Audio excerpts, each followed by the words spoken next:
లూకాసు వార్త 18వ అధ్యాయము 34వ వచనము. లూకాసు వార్త 18వ అధ్యాయం 34వ వచనం. వారు ఈ మాటలలో ఒకటైనను గ్రహింపలేదు. ఈ సంగతి వారికి మరుగు చేయబడెను గనుక ఆయన చెప్పిన సంగతులు వారికి బోధపడలేదు. ప్రార్థన. పరిశుద్ధుడవైన తండ్రి, ప్రేమ కలిగిన దేవా, నీ పాదములకు నమస్కారములనైనా. నీ అపారమైన ప్రేమ, కృప, కనికర, కటాక్షములను బట్టి 2024 సంవత్సరంలో లెంటు కాలం అంతయు తోడుగా ఉండి నడిపించినందులకు వందిస్తూ ఉన్నాము. ఈ దినము ఆనందోత్సాహములతో మహాపునరుద్ధాన పండుగ జరిగించుకునేటువంటి గొప్ప ధన్యత, భాగ్యం ఈ వత్సరములో కూడా దయచేసినందులకు వందనాలు. మీ సన్నిధికి రానిచ్చినందులకు వందనములు, స్తోత్రములు. ఎందరికో లేని గొప్ప భాగ్యం అభాగ్యులమైన మాకు దయచేసినందులకు వందనములు. ఇప్పుడు నీ వాక్యాన్ని ధ్యానించుటకు పూనుకొనుచూ ఉండగా నీ వాక్యములో నుండి మాతో మాట్లాడి మహిమ పొందుమని, వినగల చెవి, గ్రహించగల హృదయమును దయచేయుమని, నాటి పునరుద్ధాన సంగతులు నేడు జ్ఞాపకం చేసుకుంటూ ఉండగా సహాయము చేయుమని, వినగలిగిన చెవులను, గ్రహించగలిగిన హృదయమును మాకు దయచేయుమని, పునరుద్ధానుడైన యేసుక్రీస్తు వారి దివ్యనామమున వేడుకొనుచున్నాము పరమ తండ్రి. ప్రభునందు ప్రియులారా, పునరుద్ధానుడైన క్రీస్తు నాథుని పునరుద్ధాన జీవము మనందరికీ మెండుగా లభించునుగాక. ఆమేన్. సరే, మంచిది ప్రియులారా.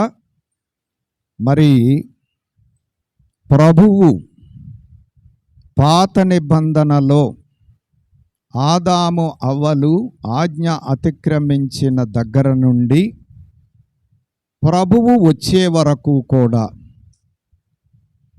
ఆయన ఈ లోకానికి వచ్చే సంగతి, వచ్చి ఆయన చేసేటువంటి పనులు, ఆయన శిలువ, సమాధి, పునరుద్ధానం ఇవన్నీ కూడా ప్రవక్తల ద్వారా ఆయా కాలములలో, ఆయా సమయములలో ప్రవచింపజేసిన వారై ఉన్నారు. అలాగే ఆయన ఈ లోకానికి వచ్చాక 33.5 సంవత్సరాలు ఈ భూమి మీద ఉన్న కాలములో కూడా 30 సంవత్సరాలు ఆయన మరుగుగా ఉన్న 3.5 సంవత్సరాలు బహిరంగముగా ఆయన మరణ పునరుద్ధానాల గురించి అనేక సమయాలలో, సందర్భాలలో ఆయన తెలియజేసిన వారై ఉన్నారు. స్పష్టంగా చెప్పారు, నేను సిలువలో మరణిస్తాను, సమాధి చేయబడతాను, తిరిగి లేస్తాను 3వ దినమున అని స్పష్టంగా చెప్పారు. శిష్యులు విన్నారు, స్త్రీలైన వారు విన్నారు, ఇంకా అనేకులైనటువంటి వారు విన్నారు. విచారం ఏమిటి అంటే, ఆయన చనిపోయి సమాధి చేయబడి తిరిగి లేచిన రోజున ఎవ్వరూ ఆయన్ని ఎదుర్కొనటానికి రాలేదు. చూసారా ఎంత విచారమో? 4000 సంవత్సరాల ప్రవచనాలు, 3.5 సంవత్సరాల ఆయన స్వయముగా చెప్పినటువంటి మాటలు ఏవీ కూడా పని చేయలేదు. ఆయన పునరుద్ధానుడైనప్పుడు వారు ఆయన్ని పూలదండలు తీసుకొని ఆయనను సన్మానించడానికి, ఎదుర్కొనటానికి రావాలి. మరి ఆయన చేసిన జయము ఏమన్నా చిన్న జయమా? అంత పాపాన్ని, శాపాన్ని, మరణాన్ని, తీర్పును, నరకాన్ని, అగ్నిగుండాన్ని, సమాధిని, ముద్రను, కావలిని, లోకమును అన్నీ జయించేశారు ఆయన. మామూలు జయం కాదు. ఇంత గొప్ప జయమును ఆయన చేస్తే ఎవరి కొరకు చేశారు ఈ జయం? ఆయన కొరకు కాదు, మానవుల కొరకే. మానవులు వీటిని జయించలేకపోతున్నారు, ఓడిపోతున్నారు. మానవులకు ఆయన జయించి జయమును తీసుకొచ్చారు. అసలు నిజంగా ఎంత ఎదుర్కోవాలి ఆయన్ని, కానీ ఒక్కళ్ళు కూడా రాలేదు. కారణమేమిటి?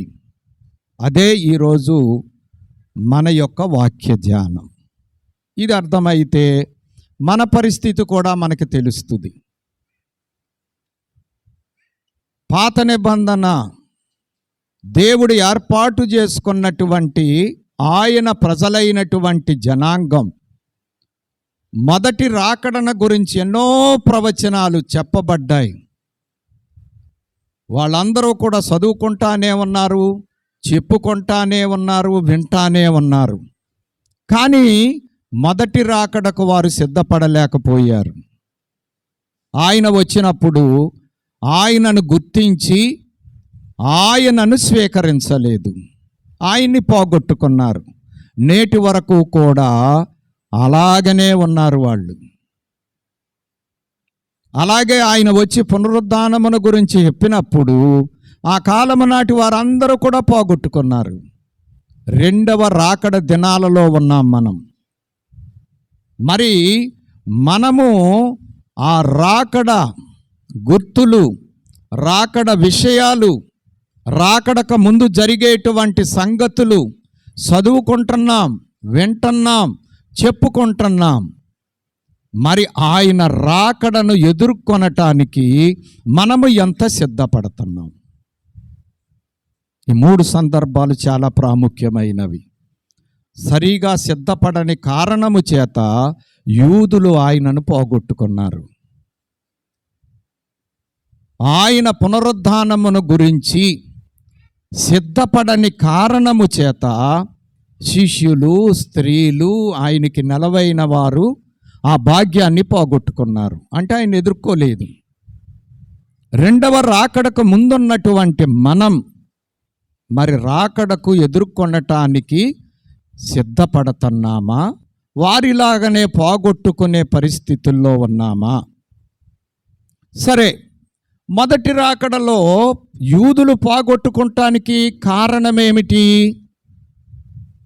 వారు ఊహించినట్లుగా, వారు కోరుకున్నట్లుగా, వారు ఇష్టపడినట్లుగా ఆయన రాలేదు. వాళ్ళ ఉద్దేశాలు ఏరే ఉన్నాయి. రోమా ప్రభుత్వం, ఆ ప్రభుత్వాన్ని వెళ్ళగొట్టాలి, రాజ్యాన్ని స్థాపించాలి, వారిని వారే పరిపాలన చేసుకోవాలి. ఆయన ఆ స్థితిలో అలాగు చేయటానికి రావాలి.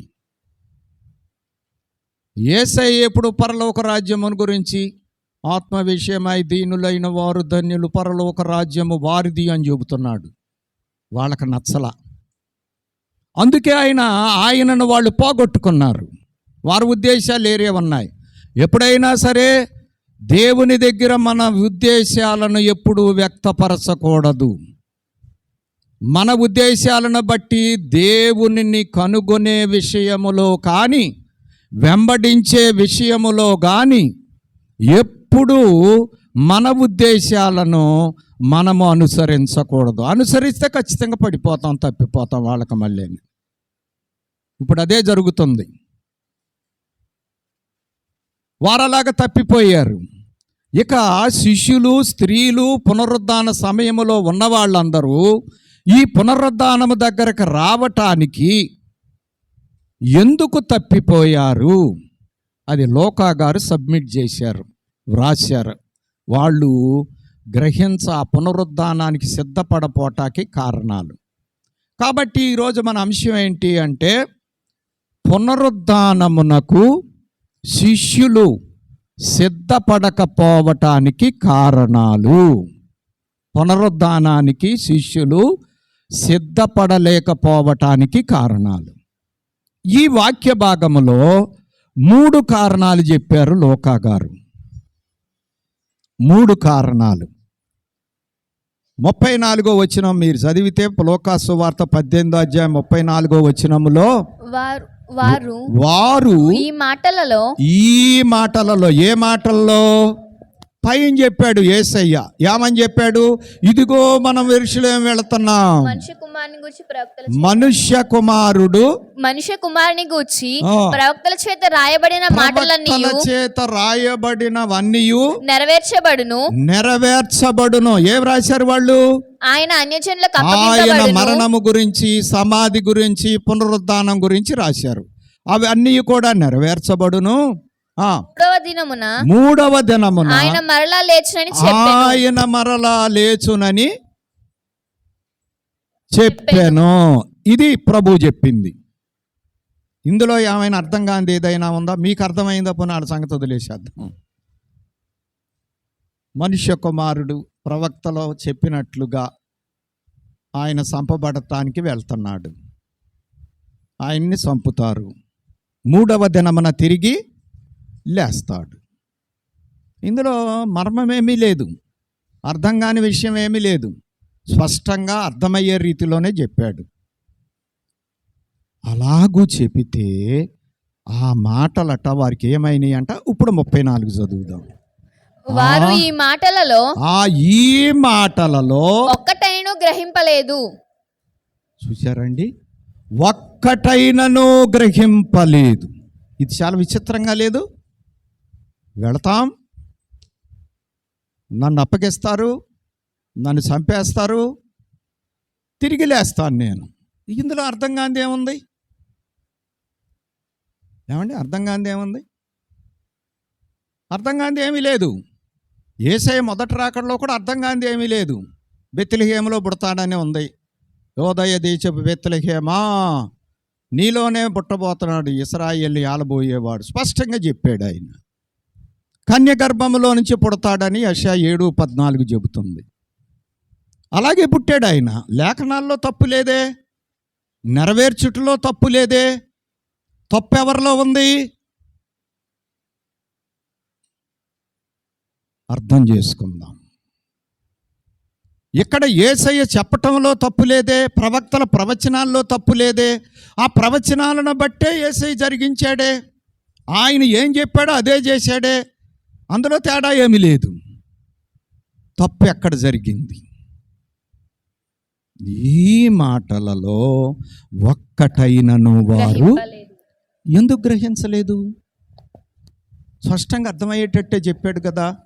ఇప్పుడు మనం దేవుని వాక్యం ఎందుకు గ్రహించలేకపోతున్నాం? రాకడా ఇలాగ జరుగుతుంది, రాకడకి సిద్ధపడాలంటే ఇలాగ ఉండాలి అని వాక్యం స్పష్టంగా చెబుతుంది. మరి మనం ఎలాగ సిద్ధపడుతున్నాం? వాళ్ళకు అవకాశం ఉంది. ఇశ్రాయేలీలు తప్పిపోయినా రేపేడేళ్ల శ్రమల్లో రక్షణ పొందుతారు. అప్పుడు బుద్ధి తెచ్చుకుంటారు. అంత్యక్రీస్తు వచ్చాక నిబంధన చేసి వాటితో 3.5 సంవత్సరాలు నడిచాక వాళ్ళ తప్పేంటో అప్పుడు తెలుస్తుంది వాళ్ళకి. అప్పుడు దాకా తెలుసుకోరు. శిష్యులకు ప్రభువు వెళ్ళి తన పునరుద్ధానాన్ని బయలుపరుచుకునే వరకు కూడా వాళ్ళకి తెలవలేదు. వాళ్ళకి అవకాశం ఉంది.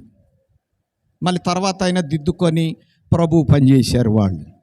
మరి రేపు రాకడలో సిద్ధపడి మనం ఎత్తబడకపోతే మనకు అవకాశం లేదు ఇక. ఇది చాలా ముఖ్యమైన విషయం, చాలా జాగ్రత్తగా మనం అర్థం చేసుకోవాల్సిన విషయం. 2 సందర్భాల వాళ్ళకి వాళ్ళు గ్రహించకపోయినా, పొరపాటు పడినా వాళ్ళకి అవకాశం ఉంది. రాకడక ముందు ఉన్నటువంటి మనకు ఆయన 2వ రాకడకు సిద్ధపడకపోతే ఇక మళ్ళీ అవకాశం లేదు. ఇంకా 7 ఏండ్ల మహాశ్రమలు, ఇక భయంకరమైనటువంటి దుస్థితిలోనికి వెళ్ళిపోవటమే.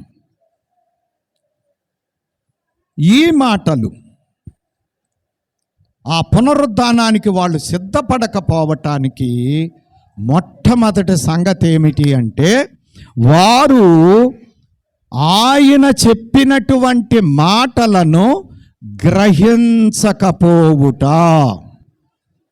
ఏం జరిగింది చెప్పండి? ఆయన స్పష్టంగానే చెప్పాడు. కొన్ని వందల సంవత్సరాల నుంచి చెబుతూనే ఉన్నారు. అయినా కానీ వీళ్ళు మాత్రం గ్రహించలేదు. ఎందుకని గ్రహించలేదు? మనం కూడా ఇప్పుడు వాక్యాన్ని ఎందుకు గ్రహించలేకపోతున్నాం? మనం కూడా గ్రహించటల్లా. గ్రహిస్తే జీవిత విధానాలు మారతాయి. రాకడకు సిద్ధపడే పనిలో ఉంటాం. మనం రాకడకు సిద్ధపడే పనుల్లో లేవు. నేడు క్రైస్తవ సంఘాన్ని చూస్తే ఏటి కోసమో సిద్ధపడుతున్నాం. ఏటి కోసం సిద్ధపడుతున్నామో అర్థం కాని పరిస్థితుల్లో ఉన్నాం. అలాగూ జరగటానికి కారణమేంటి? ఒక్కటైనను, ఈ మాటలలో ఒక్కటైనను వారు గ్రహించలేదు. వారు గ్రహించకపోవటానికి కారణమేమిటి? ఇది తెలుసుకుంటే రెండవ రాకడ ఎదురుగా ఉన్న మనము జాగ్రత్త పడటానికి ఆస్కారం దొరుకుతుంది.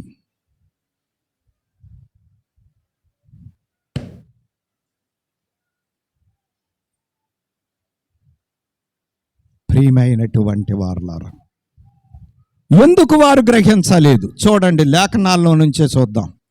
యెషయా గ్రంథం 44 అధ్యాయము 18వ వచనము.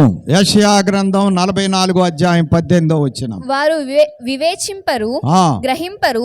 వారు వివేచింపరు, దేవుని మాటను వివరముగా వినరు.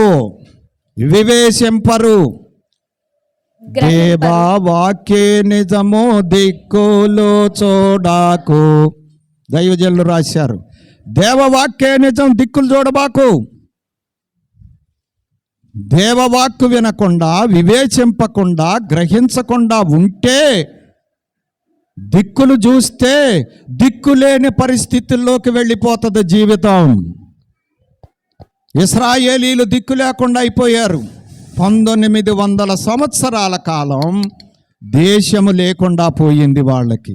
రాజ్యము లేదు. ఏ రాజ్యం కోసమైతే వాళ్ళు ఆలోచించారో ఆ రాజ్యము అసలు ఇంచుమించుగా 1900 సంవత్సరాల కాలం అసలు లేకుండానే పోయింది. ఏదో రోమా ప్రభుత్వం పరిపాలనలోనన్నా రాజ్యంలాగా ఉంది. కత్తి పరపరిపాలన ఉన్న రాజ్యం ఉంది.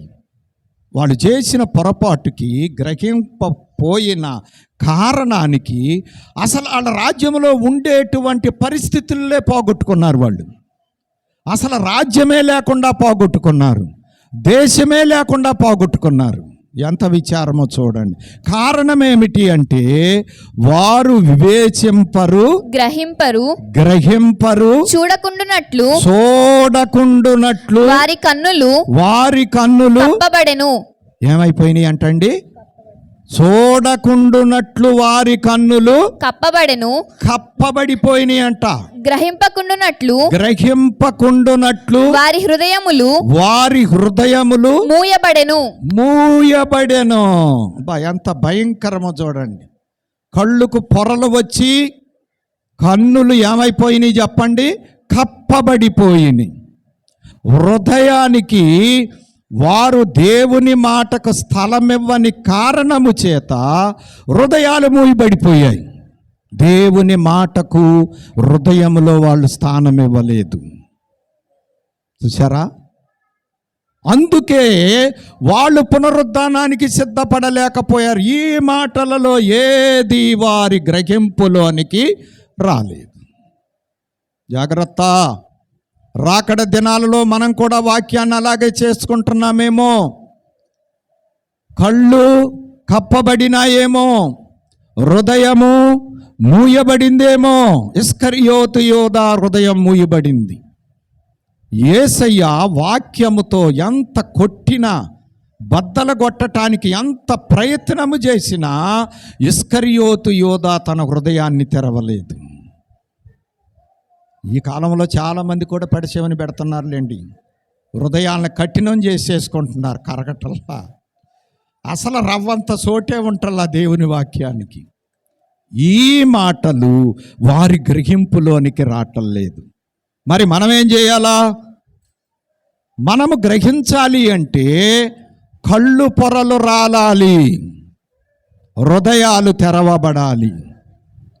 9వ అధ్యాయము అపొస్తలుల కార్యములలో దమస్కు గేటు దగ్గర పట్టబడినటువంటి పౌలు యొక్క కన్నుల నుండి ఏమి రాలిపోయినాయి అట? అప్పుడే అతని కన్నుల నుండి పొరల వంటివి రాలగా పరవశుడై ప్రభువుని చూశాడు. చూసారా? అప్పుడు దాకా కళ్ళుకి ఏమైపోయినాయి చెప్పండి? పొరలు కప్పుకున్నాయి, యోధా మత పొరలు. ఈ రోజుల్లో కూడా చాలామందికి మత పొరలు కప్పి వాళ్ళు ఏం చేస్తున్నారు వాళ్ళకే తెలియట్లా. జాగ్రత్త ప్రియమైన వారలారా, ఈ పొరలు రాలిపోయేటువంటి రోజులు ఏదో ఒక రోజు వస్తాయి. దేవుడు ఎల్లకాలం ఊరుకుంటాడు అనుకోవద్దు. కాబట్టి వారి యొక్క కన్నులు, పౌలు యొక్క కన్నుల పొరలు రాలగా కప్పబడినటువంటి కన్నులు తెరవబడ్డాయి. పరవశుడై ప్రభువుని చూశాడు, వెంటనే రక్షణ పొందేసుకున్నాడు. 16వ అధ్యాయము అపొస్తలుల కార్యములు 14వ వచనములో మనము చూసినట్లయితే, అప్పుడు లూదియాయను దైవభక్తి గల యొక్క స్త్రీ వినుచుండెను. ఆమె ఊదారంగు పడిన అమ్ము తుయితైర పట్టణస్థురాలు. ప్రభు ఆమె హృదయమును తెరిచెను గనుక పౌలు చెప్పిన మాటలయందు లక్ష్యముంచెను. వెంటనే ఆమె ఇంటి వారును బాప్తిస్మము పొందినప్పుడు చూశారండి, వెంటనే రక్షణ పొందేశారు. కారణం హృదయము తెరవబడెను. ప్రియుడా, మన హృదయం తెరవబడిందా? సిద్ధపడుతున్నామా? రక్షణకి సిద్ధపడుతున్నామా? రాకడికి సిద్ధపడుతున్నామా? వారి కన్నులు కప్పబడ్డాయి, హృదయాలు మూయబడ్డాయి. ఇంకేం సిద్ధపడతారు? వాళ్ళు ఫెయిల్ అయిపోయారు. ఆనాడు యూదులు అలాగే జరిగింది. ఆనాడు ఉన్నటువంటి శిష్యుల పరిస్థితి అలాగే ఉంది. రాకడ దినాలలో ఉన్న నీ దుస్థితి ఎలాగ ఉందో ఒక్కసారి ఆలోచించుకో. ఎందుకు రక్షణలోనికి రావట్లా? ఎందుకు రాకడకు సిద్ధపడట్లా? ఎందుకు దేవుని సహవాసంలోనికి రావట్లా? ఎందుకు దేవుని సహవాసం అంటే ఇష్టం ఉంటల్లా? కారణం ఏవి లేదు చెప్పండి? గ్రహింపు లేదు. మూయబడ్డాయి. భయంకరం. 2వ సంగతి చూడండి, 82వ కీర్తన 5వ చరణము, 82:5. జనులకు తెలివి లేదు, వారు గ్రహింపరు, వారు అంధకారములో ఇటు అటు తిరుగులాడుదురు. చూశారండి? తెలివి లేదట. ఏ తెలివి లేదు? లోక తెలివి ఉంది కానీ దైవ తెలివి లేదు, దైవ జ్ఞానము లేదు, దైవ తెలివి. అందుకే సొలొమోను తెలివిని కోరుకున్నాడు. మనం కూడా కోరుకోవచ్చు కదా, తప్పే ఉంది. లోక తెలివి ఎవరు నేర్పక్కర్లేదండి, మన పక్కనే ఉన్నాడు కదా నేర్పటాకి శనిగాడు. అబ్బా, ఏం తెలివితేటలండి లోకంలో. ఒక్కొక్కళ్ళ లోక తెలివితేటలు చూస్తే అబ్బురమైపోతుంది, ఆశ్చర్యమైపోతుంది. అమ్మో, ఎంత టాలెంట్ ఉందా లోక తెలివిలో వీళ్ళకి. సైలెన్స్గా అన్నీ చేసేస్తున్నారండి. టోపీలు వేసేస్తున్నారు, మోసాలు చేసేస్తున్నారు, సంపాదించేసేస్తున్నారు. అబ్బా, ఏం తెలివని చెప్పమంటారు? ఎవరికి అర్థం కాకుండా గప్సిప్ సంబారు పుట్టి లక్షలకే కోట్లకే అయిపోతున్నారు. ఎంత తెలివి! మరి దేవుడి దగ్గర మన తెలివి ఎలాగ ఉంది? వారు తెలివి లేని వారు, అవన్నీ మూసుకుపోయినాయి. అందుకోసమే దేవుని యొక్క మాటలను గ్రహింపకున్నారు. దేవుని మాటలు గ్రహించటం లేదు కాబట్టి వాళ్ళు చీకట్లో ఏం చేసుకుంటున్నారంట? తొడువులాడుకుంటున్నారంట, ఎత్తుక్కుంటున్నారంట. నిజమేనంటారా? వెళ్ళాలంటారా? నిజమేనా? తప్పదంటారా? ఇలాగే ఉండాలంటారా? అలాగ ఉండకూడదంటారా? ఇది కాకపోతే అది, అది కాకపోతే ఇది. ఇదంతా ఏంటిదంతా? తెలివిలేనితనము. సామెతల గ్రంథము 28వ అధ్యాయము 5వ వచనము. దుష్టులు ఆ. న్యాయమైనట్టిదని గ్రహింపరు. నా దుష్టులట న్యాయము ఎట్టిదైనది గ్రహింపరంట. యెహోవాను ఆశ్రయించువారు ఆ. సమస్తమును గ్రహించుదురు. అది దేవుణ్ణి ఆశ్రయిస్తే మనం గ్రహించగలుగుతాం. అది దేవుణ్ణి ఆశ్రయించాం, లోకాన్ని ఆశ్రయించుకుంటాం, ధనాన్ని ఆశ్రయిస్తాం, లోకములో దేని మీదో గురి పెట్టుకుంటాం, దేవుణ్ణి మాత్రం ఆశ్రయించాం. ఇంకా దేవుణ్ణి ఆశ్రయించినప్పుడు గ్రహింపు ఎక్కడి నుంచి వస్తుంది? గ్రహింపు రాదు. అందుకోసమే హాస్పిటల్, అందుకే మందులు, అందుకే నానా తిప్పలు. మాటతో ఎంతమంది బాగయ్యారు బైబిల్లో? బాగైపోయాడు, వెళ్ళాయా మీ దాసుడు బాగైపోయాడు, పో అయిపోయాడు. గ్రహింపు లేదు, ఆ విశ్వాసము లేదు, ఆ గ్రహింపు లేదు. అందుకే హోగయా దేశాలన్నీ తిరుగుతాం. హాస్పిటల్, ఈ డాక్టర్ గారు, ఆ డాక్టర్ అండి, అబ్బా రోజు ప్రయాణమే. ఇక్కడికి మాత్రం ఒక్క రోజు కూడా లేదు ప్రయాణం. దేవుడి దగ్గరికి ఒక్క రోజు కూడా లేదు ప్రయాణం. ఇది గ్రహింపు లేకపోవుట. గ్రహింపు. 3వది చూడండి, 92వ కీర్తన 5-6 వచనములు. 92:5-6.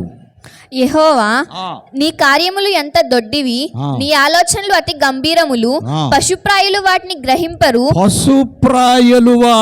గ్రహింపరు, అవివేకులు వివేచింపరు. చూసారా?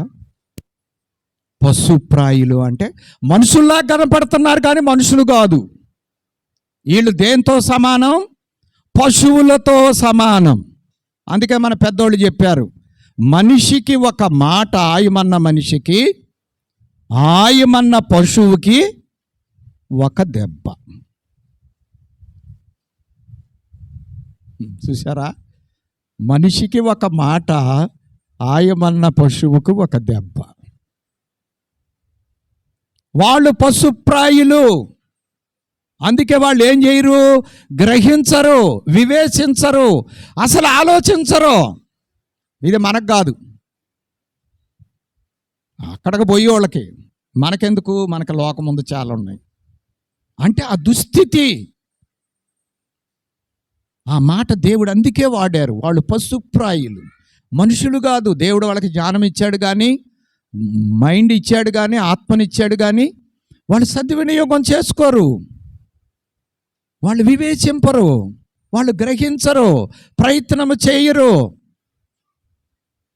నా ఇష్టం వచ్చినట్లే నేను చేసుకుంటాను అనుకుంటారు. అందుకే వాళ్ళు పశువులు. దేవుని మాటను ఎప్పుడైతే వివేచించకుండా, గ్రహించకుండా ఉంటామో మానవుడు పశువుగా మారిపోతాడు, మృగముగా మారిపోతాడు. జాగ్రత్త. అందుకే వారు పునరుద్ధానమునకు సిద్ధపడలేకపోయారు. గ్రహింపులో లోటు జరిగినది. ప్రియమైన విశ్వాసులారా, రాకడ దినాల్లో ఉన్న మన గ్రహింపు ఎలాగ ఉన్నదో ఒక్కసారి చూసుకుందాం. రాకడ వచ్చేస్తుంది, గ్రహింపు అయ్యిందా? రాకడకు ప్రభు సిద్ధపడమని చెప్పారు, గ్రహింపు అయ్యిందా? సిద్ధపడేటువంటి పనిలో ఉన్నావా? గ్రహింపు అయ్యిందా? లేకపోతే ప్రమాదంలో ఉన్నావు. జాగ్రత్త. రాకడను ఎదుర్కోలేవు, ఇంకా మళ్ళీ నీకు అవకాశం దొరకదు. దిద్దేసుకో. ఏ మహాపునరుద్ధాన దినమున గ్రహింపులోనికి రా. ఇంకా చాలా ఉన్నాయి, నేను క్లుప్తంగా చెప్పుకుంటూ వెళ్ళిపోతాను. రెండవది 18:34. ఈ సంగతి వారికి, ఈ మాటలు వారు, ఈ మాటలలో ఒక్కటైనా వారు గ్రహింపలేదు. ఈ సంగతి వారికి, ఈ సంగతులు వారికి మరుగు చేయబడెను. ఎప్పుడైతే మనం గ్రహింపులోనికి రామో గ్రహించడానికి, వివేచించడానికి ప్రయత్నము చేయమో అప్పుడు దేవుని మాటలు, దేవుని వాక్యం మనకేమైపోద్దంటండి? మరుగు చేయబడెను. దేవుని మాటలు మరుగైపోతాయి, అడుగును పడిపోతాయి. దేవుడి మాటలేమో అడుగును పడిపోతాయి, ఇంకా అనేకమైనవేమో వాటి మీద పడిపోతాయి. చెత్త చెదారం అంతా అసలు పోతాయి. ఓ పుట్టినరోజు పండగ జరుగుతుందంట. ఉయ్యాల తొట్లో పిల్లోడిని పడుకోబెట్టారు, పుట్టిన పిల్లోడిని, సంవత్సరం పిల్లోడిని. బంధువులందరూ కూడా బహుమానాలు తీసుకొస్తున్నారు. ఒక ఆయన ఆ పిల్లోడికి కాళ్ళు పక్కన పెట్టాడు, ఒక బహుమానం. ఇంకొక ఆయన వచ్చి కుడి పక్కన పెట్టాడు, ఇంకొక ఆయన వచ్చి ఎడం పక్క పెట్టాడు, ఇంకొక ఆయన వచ్చి తల పెట్టాడు. బాగానే ఉంది అంతవరకు. ఇంకా మిగతా వాళ్ళు కూడా వచ్చిన వాళ్ళు ఏం చేశారు, ఒకవేళ గిఫ్ట్లు పెట్టే బాక్స్, ఆ గిఫ్ట్లు పెట్టేటువంటి స్థలం ఇదే గామాలు అని చెప్పి వాళ్ళ గిఫ్ట్లన్నీ వచ్చిన వాళ్ళు వచ్చినట్టు పెట్టేస్తున్నారు. దాంట్లో వచ్చిన వాళ్ళు అందరూ రిసీవ్ చేసుకుంటున్నారు, ఈ తల్లిదండ్రులు, బంధువులు. ఎక్కడ లాటు పెరిగిపోయింది. ఏ బిడ్డ పుట్టినరోజు జరుగుతుందో ఆ బిడ్డ గాలి ఆడక ఉక్కిరి బిక్కిరి అయిపోయి ప్రాణాలు పోగొట్టుకున్నాడు. చూసారా? ప్రియమైన వారలారా, గ్రహింపు లేనప్పుడు పరిస్థితి ఎంత భయంకరమైనటువంటి ప్రమాదంలోనికి తీసుకువెళుతుందో. మరుగైపోయింది. ఆఖరికి బిడ్డే మరుగైపోయాడు. బిడ్డ కంటే బహుమానాలు ఎక్కువైపోయినాయి. బహుమానాలు కనపడుతున్నాయి, బిడ్డ కనపడుతున్నా. బిడ్డనే కోల్పోయారు. అందుకే ఈ లోకమును ఆశించిన ప్రతి ఒక్కరూ blessings, blessings, gifts, gifts, gifts యేసయ్య ద్వారా. ఇంకా యేసయ్య అక్కర్లా. ఇంకెందుకు యేసయ్య? ఉద్యోగం వచ్చింది, ఇంకెందుకు యేసయ్య మనకి? ఏదో అనుకున్నాం, దేవుడు అది అనుగ్రహించాడు, ఇంకెందుకు యేసయ్య? ఇంకెందుకండి మనకి గిఫ్ట్స్ కావాలి కానీ యేసయ్య కావాలా? అందుకే దేవుడు గ్రహింపు లేనప్పుడు ఏం చేస్తాడు అంటే మరుగు చేసేస్తాడు. అసలుకే మోసం వస్తుంది. ఏమైపోద్ది? అసలుకే మోసం వస్తుంది. గ్రహింపు లేని పరిస్థితి, మరుగు చేయబడినటువంటి పరిస్థితి. మరుగైపోయింది వ్యవహారం అంతా. బహుమానాలు కనపడుతున్నాయి, అసలు సంగతులు కనపడతల్లా. ఆత్మ సంగతి ఏంటి? లోకములో చాలా సంపాదించాం. ఒకడు సర్వలోకమును సంపాదించుకొని ఇప్పుడు అట్టాగే ఉంది మన పరిస్థితి. అబ్బా, నన్ను చూడండి, నా సోకు చూడండి, నా ఇల్లు చూడండి, నా వాహనం చూడండి, నా డబ్బును చూడండి, నా బ్యాంక్ అకౌంట్ చూడండి. అబ్బా అబ్బా అబ్బా, ఏం గిఫ్ట్స్. మరి నీ ఆత్మ జీవితం పరిస్థితి ఏంటి? ఈ క్షణములో యేసయ్య వస్తే నీ ఆత్మ బతికుందా? ఈ గిఫ్ట్స్ అడుగున పడిపోయి గాలాడక ఉక్కిరి బిక్కిరైపోయి ఆత్మ నశించిపోయిందా? ఎలాగుంది నీ పరిస్థితి? ఆనాడు శిష్యులైన వారు మరుగు చేయబడుటను బట్టి పునరుద్ధానాన్ని పోగొట్టుకున్నారు. సిద్ధంగా లేరు పునరుద్ధానం రోజున ప్రభువుని ఎదుర్కొంటాకి. మరి నువ్వు సిద్ధపడుతున్నావా? పోగొట్టుకుంటున్నావా? జాగ్రత్త. ఆత్మ విలువైంది. ప్రాణం ఉంటే ఏదైనా మనకు పనికి వస్తుంది. ప్రాణమే పోతే ఇంకా ఎన్ని గిఫ్ట్స్లు ఉంటే ఏంటి ప్రయోజనం? ఇవన్నీ దేనికి? మనకెందుకు? దేనికి పనికి వస్తాయి? కాబట్టి ప్రియమైనటువంటి వారలరా, మరుగు చేయబడినది. ఎందుకు మరుగు చేయబడింది? 139వ కీర్తన 11వ చరణం. 139:11. అంధకారము నన్ను మరుగు చేయును, నాకు కలుగు వెలుగు రాత్రి వలె ఉండును. చూశారండి, అంధకారము నన్ను మరుగు చేసేస్తుంది, పగలు కూడా నాకు రాత్రి అయిపోయింది. చూశారు ఎంత దుస్థితిలోకి వెళ్ళిపోయింది వ్యవహారం. దేవుడు మరుగు చేస్తే అంతే సంగతులు. పగలు కూడా రాత్రి అయిపోద్ది. ఇక పగలకి ఛాన్సే లేదు. మన జీవితం అంతా రాత్రిలోనే నడిచిపోద్ది, చీకటిలోనే నడిచిపోద్ది. చీకటి కార్యాల్లో, చీకటి కార్యాలు అంటే అర్థం ఏంటి అంటే అనవసరమైన వాటి కొరకు ప్రాకులాడటం. వెలుగు కార్యాలు అంటే అర్థం ఏంటి అంటే అవసరమైన వాటి కొరకు ప్రాకులాడటం. మరుగు, అంధకారం, అనవసరమయ్యన్ని కావాలి, అవసరమైనవి అక్కర్లేదు. ఎంత మూర్ఖత్వం అండి, ఎంత పిచ్చితనం అండి, ఎంత బుద్ధిహీనత అండి. మరుగు చేయబడుట, మరుగు చేయబడుట. కొరింథీయులకు రాసిన లేకపోతే యెషయా గ్రంథం 60వ అధ్యాయం మొదటి 2 వచనాలు చూద్దాం ఒక్కసారి. నీకు వెలుగు వచ్చి ఉన్నది, నీకు వెలుగు వచ్చి ఉన్నది, లెమ్ము లెమ్ము తేజరిల్లుము, యెహోవా మహిమ నీ మీద ఉదయించును. చూశారా, లెమ్ము తేజరిల్లు, దేవుని మహిమ నీ మీద ప్రకాశిస్తుంది, ఉదయిస్తుంది. చూడుము భూమిని చీకటి కమ్ముచున్నది. జాగ్రత్త, భూమిని చీకటి కమ్మింది, ఆ చీకట్లోనే ఉండొద్దు. ఆ భూచీకట్లో నుంచి నిన్ను విడుదల చేయటానికి ఆయన నీ మీద ప్రకాశించాడు. లెమ్మో తేజరిల్లు, గ్రహించుకో.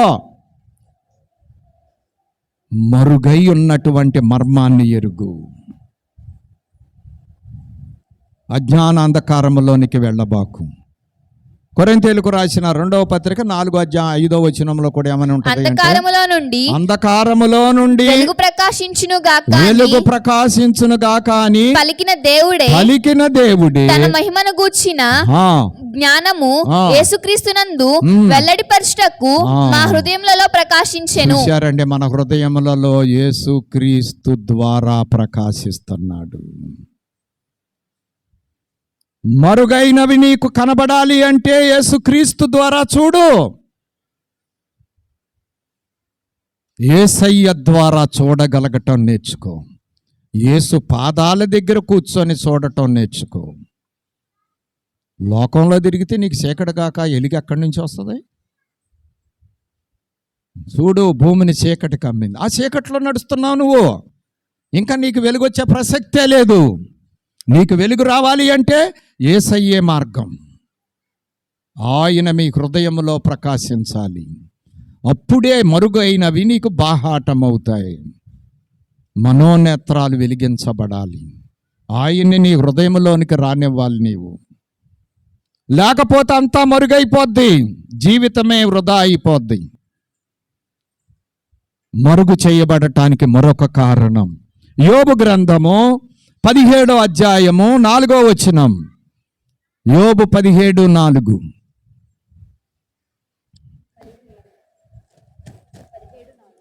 నీవు వారి హృదయమునకు జ్ఞానము మరుగు చేసితివి కావున నీవు వారిని హెచ్చింపవు. ఏం మరుగైపోయింది? జ్ఞానము మరుగైపోయింది. అజ్ఞాన అంధకారం, జ్ఞానం మరుగైపోయిందంట. నువ్వు వారి హృదయాలకి జ్ఞానం మరుగు చేశావు. ఇక హెచ్చింపవు. ఇంకా దేవుళ్ళో పెరగటం జరగదు, ఇంకా దేవుళ్ళో ఎదగటం జరగదు. స్టడీ అయిపోయింది. ఎక్కడ వేసిన గొంగళే ఒక్కడే. నియమం లేదు, నిష్ట లేదు, మంచి శుక్రవారం లేదు, ఈస్టర్ లేదు, గేస్టర్ లేదు, సంస్కారం లేదు, దాని తాత లేదు, పరిశుద్ధ వారం లేదు, ఏమీ లేదు. జ్ఞానమునకు చీకటి కమ్మింది, మరుగైపోయింది. ఎంత మరుగండి, ఎంత అజ్ఞానమండి. ప్రపంచమే మంచి శుక్రవారం అని చెప్పి దేవుణ్ణి ఆరాధిస్తుంది. వాళ్ళకి మంచి శుక్రవారం, మనకు మంచి శుక్రవారమా? మనకు లోకం మంచి శుక్రవారం. ఎంత అజ్ఞానం అండి అసలు. అసలు ఏంటి పరిస్థితులు ఏంటి? ఎంత అంధకారమా, ఎంత భ్రష్టత్వమా, ఎంత గందరగోళమా. ఈ మాత్రం కూడా జ్ఞానం లేదా? అయ్యో ఎంత విచారము. అందుకే క్రిస్మస్ పాటలో అయ్యగారు అన్నారు, ఇది ఆశ్చర్యము ఎంతో విచారము ఏలనతడు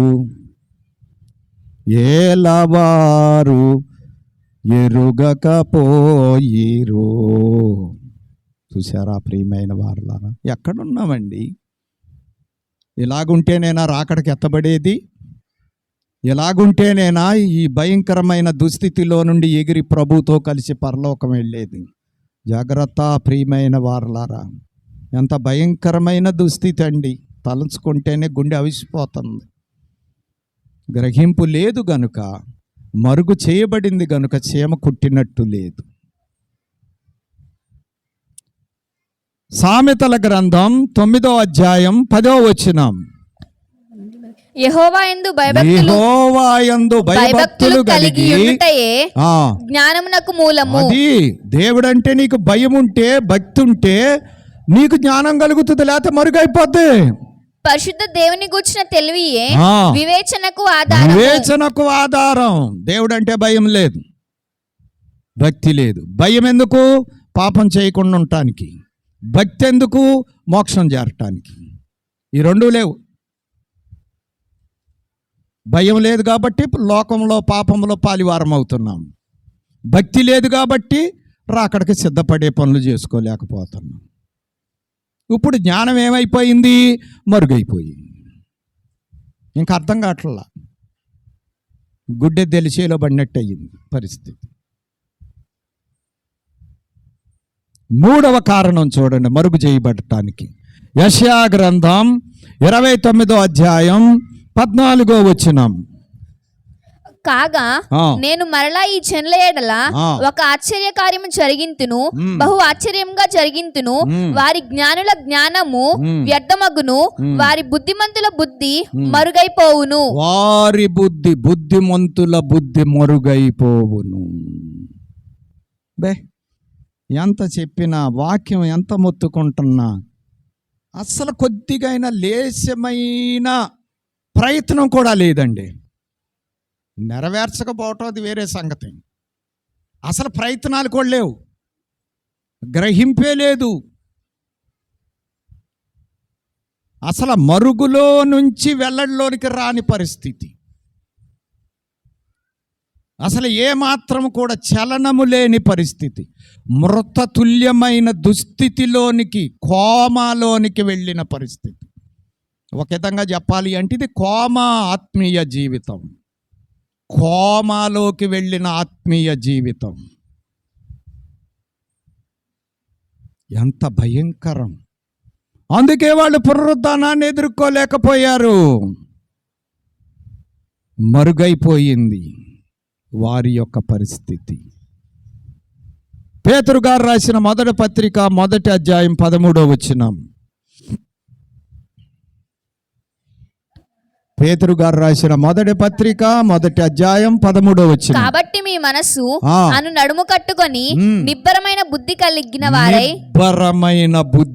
వారై యేసుక్రీస్తు ప్రత్యక్షమైనప్పుడు మీకు తేబడు కృప విషయమై సంపూర్ణ నిరీక్షణ కలిగి ఉండుడి. అది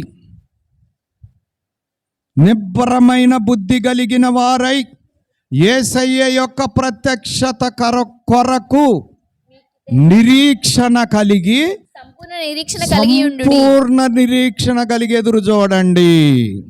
ఏ బుద్ధి? నిబ్బరమైన, సంచల బుద్ధి కాదు, స్థిరము లేని బుద్ధి కాదు. ఎక్కడేమో దేవుడు అంటది, అక్కడికి వెళ్ళాక అది అంటది. ఎక్కడేమో దేవుని భక్తి, అక్కడేమో ఆ భక్తి.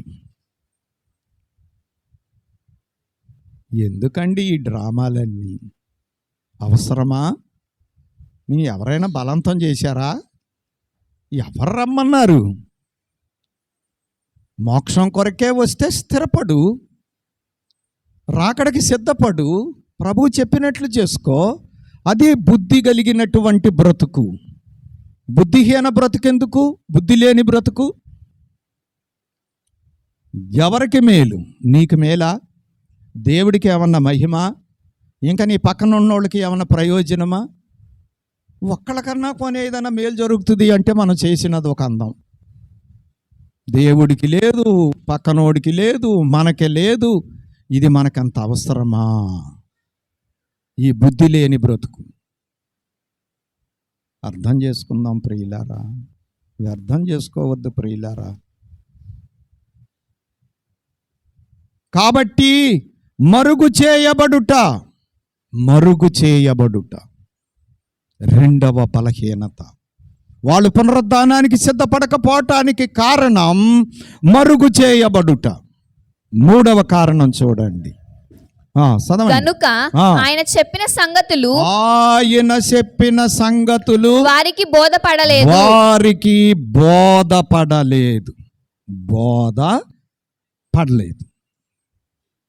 Action reaction. ఆయన మాటలకి యాక్షన్ జరగల, రియాక్షన్ జరిగింది. ముందు పడపోతే ఏమైపోద్ది? పెన్సిలిన్ ఇంజెక్షన్ పడలేదు అనుకోండి, ఏమవుతుంది? ప్రాణమే తీసేస్తుంది. రియాక్షన్. యాక్షన్ అంటే బాగు చేయటం, ఆరోగ్యం ఇవ్వటం. రియాక్షన్ అంటే ప్రాణం తీసేయటం. గ్రహింపు లేకపోతే,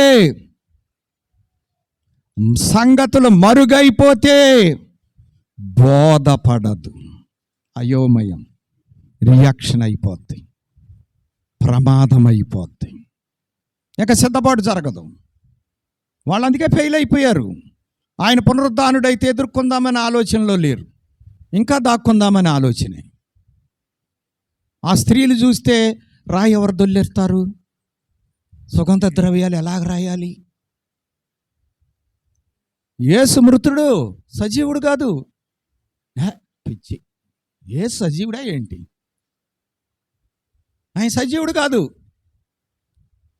సజీవుడు కాదు కాబట్టి మనం లోకంలో మన పనులు మనమే చేసుకోవాలి, మనమే సంపాదించుకోవాలి, మనమే కష్టపడాలి, అన్నీ మనమే చేసుకోవాలి. ఆయన ఏం చేయలేడు. ఆయన ఉత్తుతో. ఇది మన అభిప్రాయం. ఆ స్టేట్మెంట్లోకి వచ్చాం మనం.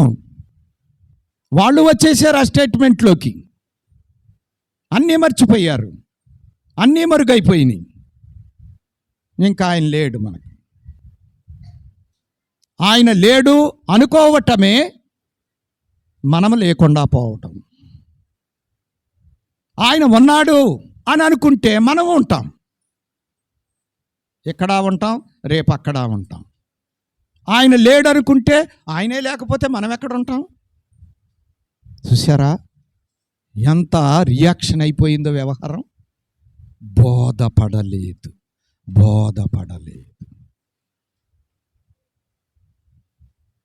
కాబట్టి ప్రియమైనటువంటి వారలారా, వారికి బోధపడకపోవటానికి కారణాలేంటి? ఒక 3 కారణాలు దీంట్లో కూడా చూద్దాం. మరి చూడాలి కదా మనం. ఏమైనా కనిపిప్పి ఏమైనా కలుగుతుందేమోనని నా ప్రయాస, కొద్దిగానే ఏమైనా బాగు చేయగలనేమోనని చిన్న ప్రయత్నం. అల్లరిగా మాట్లాడుకొందరు పాటలో ఉంది. అందరినీ రక్షించుటకు ఎన్నో తిప్పలు పడుచున్నాను, అల్లరిగా మాట్లాడుకొందరు. మనోవిచారములో దేవుడట అందరినీ రక్షించాలని ఎన్నో తిప్పలు పడుతున్నాడంట. అందరికి ఎట్టుందంట? అల్లరిగా ఉందంట. ఈయనకేంటి పని పాట ఏమీ లేదా? ఎట్ట చేయమని చెబుతాడేంటి? మన ఇట్టం మనం చేయనివ్వడేంటి? అసలు ఈయన ఇట్టం చేయమంటాడేంటి? అల్లరిగా తీసారా శరణం? ఎల్లవారిని రక్షించుటకు ఎన్నో తిప్పలు పడుచున్నాను, అల్లరిగా మాట్లాడుకొందరు, అన్యులు ఈ సంగతి గ్రహించక. ఆనాడు ఆయనకి బాధలు, ఆ తర్వాత ఆయన దాసులకి బాధలు, ఈనాడు అర్థమైన వాళ్ళకే బాధలు. అర్థం కాని వాళ్ళు హ్యాపీగా ఉన్నారులేండి. ఆనాడు శిష్యులు కూడా చాలా హ్యాపీగా ఉన్నారు. హ్యాపీగా లేరులేండి, విచారంలో ఉన్నారు. ఇక ఆయన లేడు అనుకుంటున్నారు, ఇంకా హ్యాపీ అక్కడి నుంచి వస్తుంది. ఆయన ఉన్నాడు అనుకుంటే సంతోషం వచ్చింది, ఎగిరి గంతులు వేసుకుంటా, ఓ రాణువారులారా, యోధా మత నాయకులారా రండి, మా యేసయ్య లేచాడు, మా గురువు గారు వెళ్తున్నాం రండి, మీకేమన్నా ఆపగలిగితే రండి, చూసుకుందాం రండి అని ఊళ్ళు. ఇప్పుడు వాళ్ళని ఎదిరించే కెపాసిటీ వీళ్ళకి లేదు. ఇప్పుడు బయటకు వస్తే ఆయనకి జరిగినట్టు మనకు జరుగుద్దేమోనని వీళ్ళ భయం. చూసారా ఎంత మరుగైపోయిందో వ్యవహారం, ఎంత రియాక్షన్ అయిపోయిందో వ్యవహారం. అంతే సంగతులు. అందుకే వాళ్ళు సిద్ధంగా లేరు. యోహాను సువార్త 8వ అధ్యాయం 43వ వచనము. మీరేలా నా మాటలు గ్రహింపకున్నారు? యేసయ్య స్వయంగా చెబుతున్నాడు ఆనాటి యూదులతో. బోధ పడకపోవటానికి కారణమేంటి? మీరేలా నా మాటలు గ్రహింపకున్నారు. మీరు నా బోధ విననేరకుండుట వలననే కదా.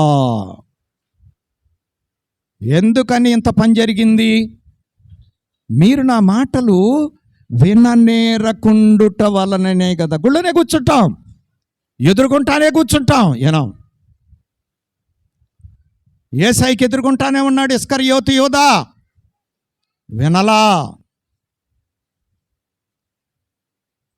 అందుకే మనోళ్ళు అంటారు కదా, బాడీ ప్రజెంట్ మైండ్ ఆబ్సెంట్. చూసారా ఎంత పని జరుగుద్దో? జాగ్రత్త. నామకార్థముగా ఉంటే, అలవాటుగా ఉంటే, ఆచారంగా ఉంటే తప్పదులేండి. అది కూడా సెలవు దినము కాబట్టి.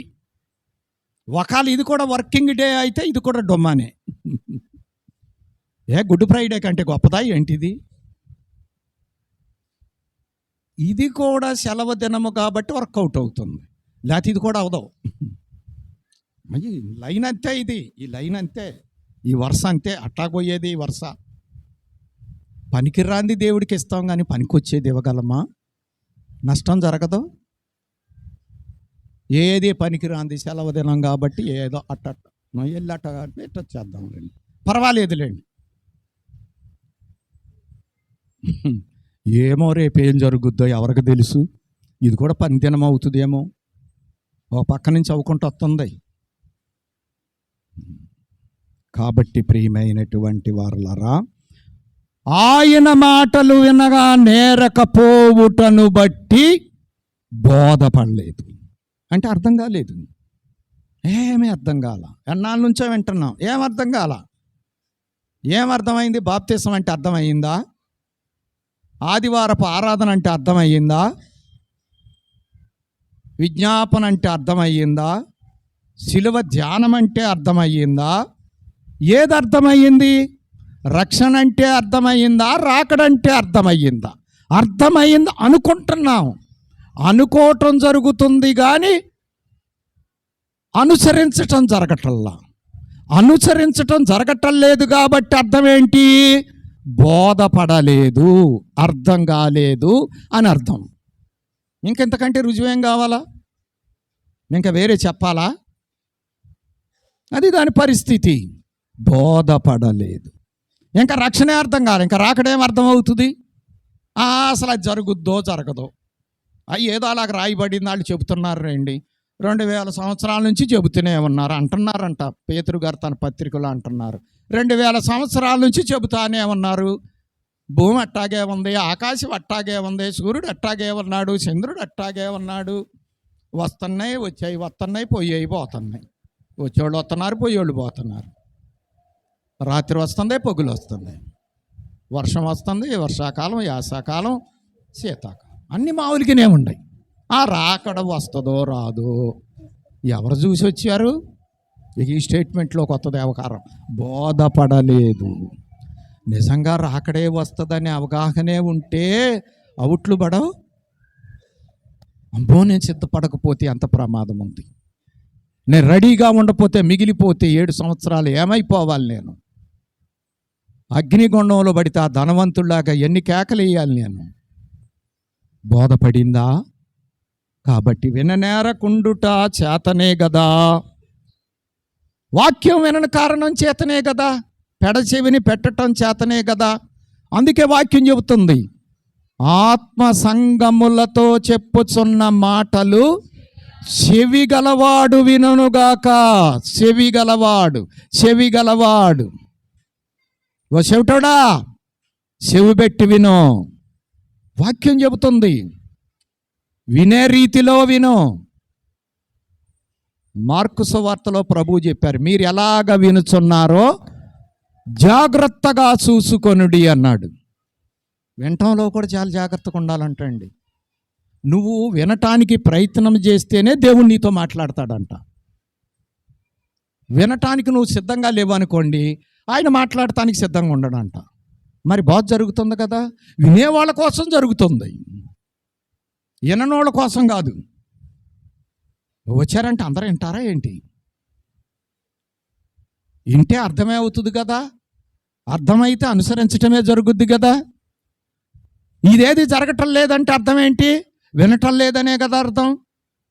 అందుకే మీరు ఎలాగా వినుచున్నారో జాగ్రత్తగా చూసుకొనుడి అన్నాడు. వినటానికి కూడా సిద్ధపాటుకు రావాలంట. వాక్యం చెప్పటానికి సిద్ధపాటు కాదు, సేవకుడి సిద్ధపాటు. విశ్వాసికి వినటానికి సిద్ధపడాలి. ఏలి సమూయేలు. సమూయేలు మొదటి గ్రంథం 3వ అధ్యాయం మనందరికీ తెలిసిందే. ఏలి ఎవరు? ఏలి ఎవరండి? కురువృద్ధుడు, తల పండిపోయిన అనుభవజ్ఞుడు. సమూయేలు ఎవరు? చిన్ని బిడ్డ, 3 సంవత్సరాలకి అన్నా తీసుకొచ్చి వదిలిపెట్టి వెళ్ళిపోయింది. మరి 5 వచ్చినాయో 6 వచ్చినాయో. చిన్ని బిడ్డ. దేవుడు మాట్లాడుతున్నాడు, వృద్ధుడికి వినపడతల్లా, ఏమీ తెలియని. మరి ఈయనేమనాలి? ముక్కు మత్సలారని చిన్న బిడ్డ, ఇంకా పాల బొగ్గలు బోని చిన్న బిడ్డ. దేవుని మాట విన్నాడు, కానీ ఆయనకి తెలవదు. ఏలీ దగ్గరికి వెళ్ళి, పిలిచావా గురువుగారు, పిలిచారా అని అడుగుతున్నాడు. దేవుడు మాట్లాడుతుంటే చిన్ని బిడ్డకి వినపడుతుంది, కానీ కురువృద్ధుడికి వినపడతలేదు. జాగ్రత్త, నీకు వినపడుతుందా దేవుని మాట? గ్రహింపుందా? మరుగు చేయబడకుండా ఉందా? బోధపడతా ఉందా నీకు? దేవుని మాట వినబడుతుందా?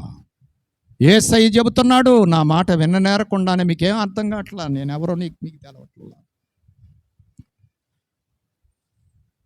3 సార్లు జరిగింది అలాగా. వస్తున్నాడు వెళ్తున్నాడు, వస్తున్నాడు వెళ్తున్నాడు. ఈయనకు అనుభవం లేదు. కురువృద్ధుడికి అనుభవం ఉంది, ఆయనకి వినపడతలేదు. ఆయన ఒక మంచి మాట చెప్పాడు చివరికి, అనుభవం ఉంది కాబట్టి. ఈసారి వెళ్ళి సమూయేలు, నీవు పోయి పండుకొనుము, పడుకో. ఎవరైనా నిన్ను పిలిచిన ఎడల పిలిస్తే యెహోవా నీ దాసుడు ఆలకించుచున్నాడు. దేవా, నా దేవుడా, నీ దాసుడు ఆలకిస్తున్నాడు, ఆజ్ఞ నిమ్మని చెప్పుమని సమూయేలుతో అనగా నేర్పించాడు. నేర్పించాడు, ఆయనకి వినపడతల్లా. విన్నటువంటి బాలుడికి మంచి సలహా చెప్పాడు. అదే మాట అన్నాడు. అక్కడ రాయబడిన మాట అంటే, యెహోవా సమూయేలు ఎదుట నిలిచి సమూయేలుతో మాట్లాడాడు. ఎంత మంచి అనుభవం అండి. నీకు ఇనే బుద్ధి ఉండాలి, కానీ నీకు వయసుతో పని లేదు. ఎంత వయసు ఉంటే సుఖమేముంది? ఎంత అనుభవం ఉంటే సుఖమేముంది? అన్నీ తెలుసు. తప్పు జరిగిపోతుంది, కుటుంబంలో దిద్దలేకపోయాడు. నువ్వు దేవుడి దగ్గర ఉంటే కదా నీ శత్రువు బలం తగ్గటానికి. నువ్వు దేవుడి దగ్గర పేసవపోతే ఇంట్లో శత్రువుడు ఇంకా పెంచేస్తాడు బలాన్ని. ఇంకా అసలు ఓడించలేవు నువ్వేక, నువ్వు ఓడిపోవాల్సిందే. చాలా కుటుంబాల్లో ఇదే జరుగుతుందండి. నువ్వు దేవుడి దగ్గర శక్తి పొందితే శత్రువును జయించగలుగుతావు. నువ్వు దేవుడి దగ్గర శక్తి పొందే పరిస్థితి నీకేది? నీ సిద్ధపాటేది? నీ సిద్ధపాటు లేకపోతే నీ శత్రువుని నాడీడు. అందుకే నేడు క్రైస్తవ కుటుంబాలలో అపవాది యొక్క బలం పెరిగిపోతూ ఉంది. దేవుడి దగ్గర సిద్ధపడటానికి ఈ దేవుణ్ణి ఎరిగిన బిడ్డకు సమయం లేదు. శత్రువు బలం పెంచడానికి కావలసినంత సమయం దొరుకుతుంది వాళ్ళకి. వాళ్ళు ఏర్పాటు చేసుకుంటున్నారు. నీకు ఇంతేనా ఈ జీవితం? ఏమన్నా దేవుడి మీద ఆధారపడి జయించే పరిస్థితులు ఏమన్నా ఉన్నాయా? అర్థం చేసుకుందాం ప్రియులారా, అర్థం చేసుకుందామండి. బాధతో చెప్పే మాటలండి ఇవన్నీ, సంతోషంతో కాదు, బాధ, హృదయ వేదన. అయ్యో ఏంటి దుస్థితి! ఇంకెప్పుడు కళ్ళు తెరవబడతాయి? ఎప్పుడు తెరవబడతాయి? ఎప్పుడు జ్ఞానం వస్తుంది? ఎప్పుడు శత్రువును ఓడించగలం? ఎప్పుడు యేసయ్యను మహిమపరచగలం? ఎప్పుడు రాకడకి సిద్ధపడగలం? లేకపోతే ఏమైపోతాం? ఆలోచిస్తేనే గుండె అవిసిపోతుంది, బలహీనమైపోతుంది. దర్శనాలు చూసి దానియేలు ఏం చేయలేకపోయాడంట అండి? అన్నం తినలేకపోయాడంట, నీళ్లు తాగలేకపోయాడంట, బలహీనుడైపోయాడు. అలాగైపోతుంది పరిస్థితి. మనకు చేంగుట్టినట్లేదు. అర్థం చేసుకుందాం ప్రియులారా. రోమాపత్రిక 10వ అధ్యాయం 17వ వచనం, కాగా వినుట వలన విశ్వాసము కలుగును. వినుట యేసయ్యను గూర్చిన మాట వలన కలుగును. వినకుండా ఎలా కలుగుద్ది నీకు విశ్వాసం? నీకు ఎలాగ బోధపడుతుంది? ఎలాగ అర్థమవుతుంది? ఎలాగ గ్రహింపులోకి వస్తుంది? ఎలాగ వెల్లడవుతుంది? మర్మం నీకు ఎలాగ బోధపడుతుంది? రెండవది చూడండి, బోధపడకపోవటానికి కారణం. యోహాను సువార్త 16వ అధ్యాయం 12వ వచనం, ప్రభువే స్వయంగా చెబుతున్నారు మేడగదిలో, నేను మీతో చెప్పవలసినవి ఇంకా అనేక సంగతులు కలవు కానీ ఇప్పుడు మీరు వాటిని గ్రహింపలేరు. చూశారండి, ప్రభు చెబుతున్నారు, శిష్యులారా మీకు చాలా సంగతులు చెప్పాలి, నేను వెళ్ళిపోతున్నాను, కానీ నేను ఇప్పుడు చెప్పినా మీరేం చేయలేరు, గ్రహింపలేరు. ఎందుకని గ్రహింపలేరు? 3.5 సంవత్సరాలు తరిపీది ఇచ్చాడు కదా. 3.5 సంవత్సరాలు తరిపీది ఇచ్చినా మేడగదిలో మనం ఎవరు గొప్ప అని చెప్పి వాళ్ళు వాదులాడుకుంటున్నారు. వాళ్ళ పరిస్థితి అలాగుంటే ఇంకా మన పరిస్థితి ఎలాగుంటుందండి? అర్థం చేసుకుందాం ప్రియులారా. చాలా మెలకువ అవసరం ప్రియులారా, చాలా గ్రహింపు అవసరం ప్రియులారా. ప్రియమైనటువంటి వారలారా, హెబ్రీ పత్రిక 5వ అధ్యాయం 14వ వచనం, వయసు వచ్చిన పౌలు గారు చెబుతూ ఉన్నారు, వయసు వచ్చిన వారు అభ్యాసము చేత మేలును కీడులను వివేచించుటకు సాధకము చేయబడిన జ్ఞానేంద్రియములు కలిగి ఉన్నారు గనుక బలమైన ఆహారము వారికే తగును. సిద్ధపడలేదు. 3.5 సంవత్సరాలు తరిపీదు ఇచ్చినా అసలైన సిసలైన విషయాలు యేసయ్య వారితో చెప్పలేకపోయాడు. నేను చెప్పలేను, నేను చెప్పినా మీకు అర్థం కాదు. నేను వెళతాను, ఆత్మ తండ్రి గారు వస్తారు, అప్పుడు ఆయన చెబుతాడు ఆ విషయాలన్నీ. ఇప్పుడు మీకు అర్థం కావు. అంటే వీళ్ళు ఎదగల వయసులో, జ్ఞానేంద్రియములలో ఎదుగులేదు, జ్ఞానేంద్రియములలో ఎదుగు బొదుగు లేదు. ఇంకా అక్కడే ఉంది బండి, రక్షణ రక్షణ రక్షణ పొందాలి పొందాలి పొందాలి పొందుతామండి. ఎన్ని సంవత్సరాలు? ఇంకా ఇంకా ఇంకా ఎదగలేదండి, వయసు రాలేదండి. పరమగీతం చివరి అధ్యాయంలో చివరి వచనాల్లో ఉంది, మాకు ఒక చెల్లెలు కలదు, ఆ చెల్లెలకి ఏమి రాలేదు, ఇంకా వయసు రాలేదు. ఎప్పుడు వస్తుంది వయసు? 7 ఏళ్ల శ్రమకాలంలో వస్తుంది ఆ వయసు. ప్రియమైనటువంటి వారలారా, అర్థం చేసుకుందాం. వాళ్ళు సహింపలేకపోయారు, ఆత్మీయతలో ఎదగలేకపోయారు, ప్రభువును అల్లుకోలేకపోయారు. ఆయన ఇచ్చిన తర్ఫీదును సద్వినియోగం చేసుకోలేకపోయారు. ఇప్పుడు సంఘ తర్ఫీదును మనం సద్వినియోగం చేసుకుంటామా? ఆనాడు యేసయ్య తర్ఫీదునే శిష్యులు సద్వినియోగం చేసుకోవాలా. ఇప్పుడు సంఘం ఉంది తర్ఫీదు ఇవ్వటానికి. నీకు సంఘ కూడికి ఎందుకు? నీకు తర్ఫీదు ఇవ్వటానికి, నిన్ను ఆత్మీయతలో పెంచటానికి. బడెందుకు ఉంది? విద్యలో పెంచటానికి ఉంది నిన్ను. దానికి మాత్రం ఏం అసలు కుదరదండి. ప్రైవేట్ కూడా పోగొట్టడానికి వీలు లేదు. మేమంటే ఏంటనుకుంటున్నాం? మాకు మంచి అనుభవాలు ఉన్నాయండి. అది తెలిసింది.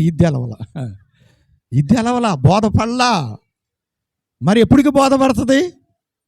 మరి అక్కడ బోధపడేటప్పటికి అక్కడ లేదుగా తర్ఫీదేక, చేయి దాటిపోద్దిగా వ్యవహారం. పరీక్షలో ఫెయిల్ అయిన తర్వాత తర్ఫీదు కోసం కూర్చుంటే కుదురుతుందా? ప్రియమైనటువంటి వారలారా, యేసయ్య తర్ఫీదు ఏమైంది? ఎదుగో బదుగు లేకుండా ఉంది. ఆలోచిస్తున్నారు వాళ్ళు. యేసయ్య రాజ్యం సంపాదిస్తాడు. పేతురు, నీకు ఏ మినిస్టర్ పదవి, నాకే మినిస్టర్ పదవి? ఇది ఎదకపోట కారణం. జాగ్రత్త. లోకాన్ని పక్కన పెట్టకపోతే యేసులో ఎదగలేం. యేసునన్నా పోగొట్టుకోవాలి, లోకాన్నన్నా పోగొట్టుకోవాలి. ఎవడో ఇద్దరు యజమానులకి ఉండలేడు. దాన్ని ప్రేమిస్తే ఈయన పోగొట్టుకోవటమే, ఈయన్ని ప్రేమిస్తే దాన్ని పోగొట్టుకోవటమే. ఏమీ కూడికి లేకుండా ఏం చంపడలేండి. అర్థం చేసుకోండి. నారు పోసినోడు నీరు పోయిడా? కాబట్టి ప్రియమైనటువంటి వారలారా, జ్ఞానేంద్రియములు లేవు, తయారు కాలేదు. తయారు కాకుండా పెళ్లి చేయగలమా? తయారు కాకుండా రాకడికి వెళ్ళగలమా? ఇంకా మూడవ కారణం చూడండి. మత్తయి సువార్త 26వ అధ్యాయం 33 నుంచి 35 వచనాల వరకు మీరు చూసినట్లయితే పేతురు గారితో ప్రభువు చెబుతున్నారు, ఈరోజు కోడి కొయ్యక మునుపు నువ్వు 3 సార్లు నన్ను ఎరగనని చెబుతావు, బొంకుతావని చెప్పాడు. పేతురు ఏమన్నాడు? పేతురు ఆయన చూచి, నేను నీతో కూడా చావవలసి వచ్చినను. నేనంటే ఏంటనుకుంటున్నావు నువ్వు? నన్ను అంత చిన్నగా లెక్కేస్తున్నావా? ఇప్పుడు మనం కూడా అట్టాగే అంటాం. ఆదివారం ఏంటో తెలవలా, ఏమంటామో తెలుసా? నేనంటే ఏంటనుకుంటున్నారు? ఏమనుకుంటున్నాం? ఏమీ తెలియదు అనుకుంటున్నాం అని అనుకోవటమే జ్ఞానం. అది అనుకోలేకపోతున్నాం కాబట్టి మూర్ఖత్వంలో ఉన్నాం. ఇంకా